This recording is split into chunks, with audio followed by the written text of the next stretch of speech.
brought his radio over for me to take a look at it. It was all, the display was all messed up, and there were some things that weren't running properly. I fixed the display after a little bit of surgery. Replaced a couple caps on the display board, and then I put it all back together. It's all working fine, but I'd have to push receive and send to talk, and to do the antenna tuner, so it had to be like that.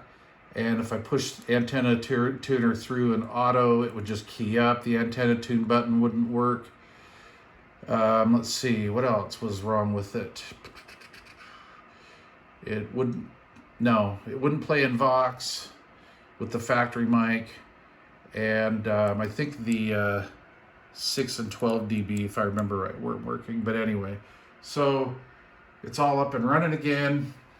So Darren tried to fix this board with the DDS chips on it, and it is a just a carrier board. Performs many functions on this radio actually.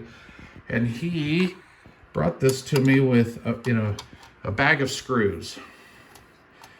And that's not the right screw for there, but anyway, so there were no screws holding this protective shield in.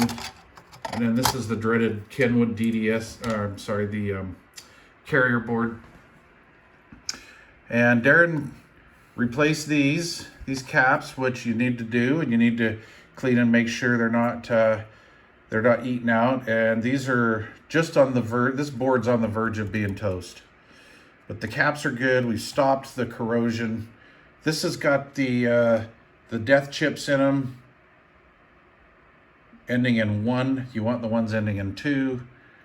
And let's see, you have to redo these. So what I do is I pull these out and I clean them, the little coax jumpers. Pulled these caps up, made sure all the traces underneath were okay.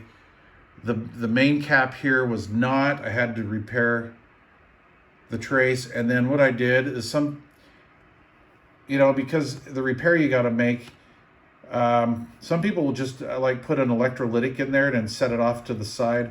I just took a surface mount cap and tore the bottom off and pulled these legs up so you can basically stand it up. See, like this. Let me see here. Shoot. Hold on. Like this, so it sits up off the board. Anyway, so that's good. So that has the properly spec'd cap in it. All that's repaired. Now, what kind of baffled me for a minute, when these functions wouldn't work, I knew I had all this stuff back together. The deal is that there are a billion ribbon cables in these things. I don't know, there's actually like a dozen of them, but let's see here. How can I do this with one hand? Darren, bring me those screws so I can put this radio back together. Okay, so my 850 is kind of oxidized inside. This sat next to a window in my office, and we were just really close to the water. So being in a saltwater type environment, it kind of played hell with the inside of mine, and that's how I found out about this. Let me just give you guys a tip. You guys have any of these old Kenwood 690s, 870s, 850s, 450s, and you're having issues up front here with controls not working? What I like to do is I take these ribbon cables out, and then I clean them off with my fingers, and then I plug them back in. And they just need to be, sometimes the contacts need to be refreshed. This was the one playing hell with the front panel controls up here. And this had some like oxidation in it. And so I pulled all these ribbons out and I cleaned them with my fingers, almost like the eraser theory where you'd like take an eraser and clean it. But generally you don't need to do that. You kind of want to be careful with these. And anyway, I cleaned the oxidation that was back up in this corner up here. I actually sprayed some Deox Gold in there and then plugged it and unplugged it a couple times. And that brought all this back. The whole front end kept coming back.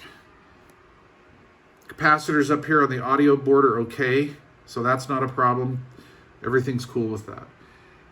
I would normally replace those, but I'm going to leave it be. This radio's had, from what I understand from the owner, it's had quite a few issues. And it all works. All modes and functions work now. And this thing is in really, really good shape. So, all right, cool. Let's take a look at this puppy. I'm going to put power to it. I'll show you what it looks like. Okay, so there it is in all of its glory. Runs just fine. Excellent. All modes and functions work. She purrs like a kitten. Like I said before, you would hit receive send and it would actually throw it into the antenna tuner mode. And then when you went to put it in antenna tune mode through auto tune, it would key the radio. These were just totally backwards, and then this one was disabled. And it was all because of that ribbon cable up underneath there. That it was actually pretty loose. It was, I don't know how it worked loose, because really when you work on this face, it doesn't really tug on anything. But anyway, it was loose. A little bit of corrosion up underneath there. So that's all cleaned. All these ribbons are good to go. The board's back in, everything's good. His battery is sitting at 3.2 volts, which is just amazing. And so I'm not gonna replace it. It doesn't need to be done.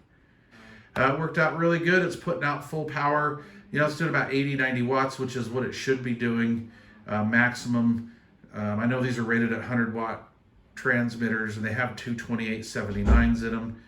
But the service manual calls for 90 watts, and so this is about right. I also had to, because whoever did the Mars mod on here didn't do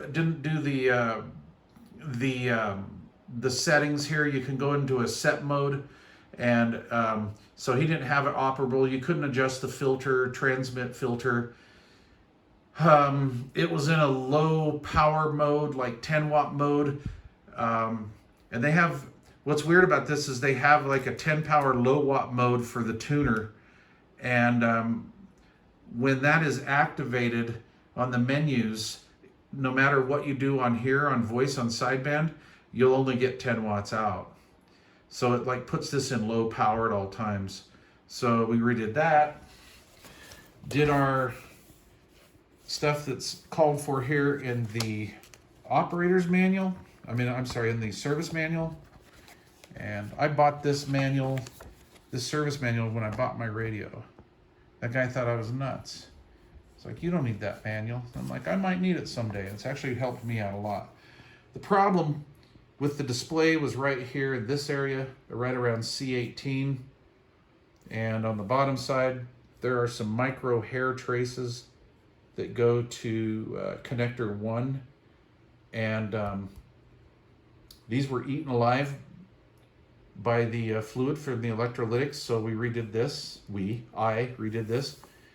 And then, let's see, then I had to add a jumper because there is a micro trace from, what is it, L2 to a through hole on the board, and those get eaten up, and those go tits up. So you need to do a jumper wire. And I had to also do a jumper wire from this side because that board was eaten up so bad, over to pin 3 on connector 1. So, bam. It's a done deal. Done deal. This radio runs really, really good. Okay, cool. Right on. All right, guys, I hope this helps you. You get an 850 or 450 or whatever. Just watch out for those little things because that's the stuff that happens on these. Cheers, guys.